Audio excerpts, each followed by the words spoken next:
জামাত সন্ত্রাসীদের পরিকল্পিত হামলা ও হাবিবুর রহমান হাবিবের বিরুদ্ধে মিথ্যা অপপ্রচার। আটঘরিয়া বিএনপির বিক্ষোভ সমাবেশ। পাবনা থেকে আমাদের প্রতিনিধির প্রতিবেদন।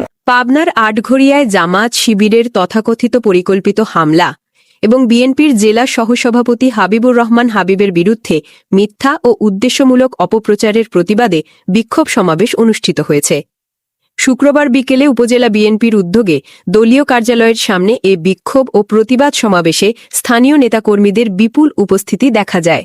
সমাবেশে বক্তারা অভিযোগ করেন, জামাত শিবিরের সন্ত্রাসীরা উদ্দেশ্যমূলকভাবে অস্থিতিশীল পরিস্থিতি তৈরির চেষ্টা করছে এবং এর সঙ্গে অসত্য তথ্য জুড়ে বিএনপিকে রাজনৈতিকভাবে বিভ্রান্ত করার অপচেষ্টা চালানো হচ্ছে।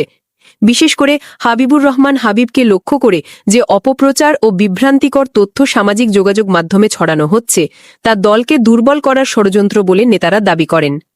সমাবেশে বিএনপি নেতৃবৃন্দ বলেন, আমরা কোনো ধরনের সংঘাত বা নৈরাজ্য চাই না, কিন্তু একের পর এক পরিকল্পিতভাবে আমাদের নেতাদের বিরুদ্ধে অপপ্রচার চালিয়ে জনগণের মধ্যে বিভ্রান্তি তৈরি করা হচ্ছে। এসব ষড়যন্ত্রের বিরুদ্ধে ঐক্যবদ্ধ প্রতিরোধ গড়ে তুলতে হবে। বক্তারা আরও বলেন, হাবিবুর রহমান হাবিব একজন পরীক্ষিত ও নিবেদিত প্রাণ নেতা। তাকে হেয় করতে গোষ্ঠী স্বার্থে যে অপপ্রচার চালানো হচ্ছে তার নিন্দা জানাই। সত্যকে বিকৃত করে কাউকে রাজনৈতিকভাবে দুর্বল করা গণতান্ত্রিক রাজনীতির পরিপন্থী।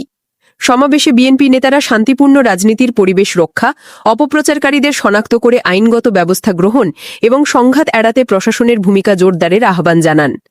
বিক্ষোভ সমাবেশ শেষে নেতাকর্মীরা একটি শান্তিপূর্ণ মিছিল বের করেন। মিছিলটি বাজারের বিভিন্ন সড়ক প্রদক্ষিণ শেষে পুনরায় দলীয় কার্যালয়ের সামনে এসে শেষ হয়। স্থানীয় নেতারা জানান, যে কোনো অপশক্তির বিরুদ্ধে মাঠে থাকবে আটঘরিয়া বিএনপি।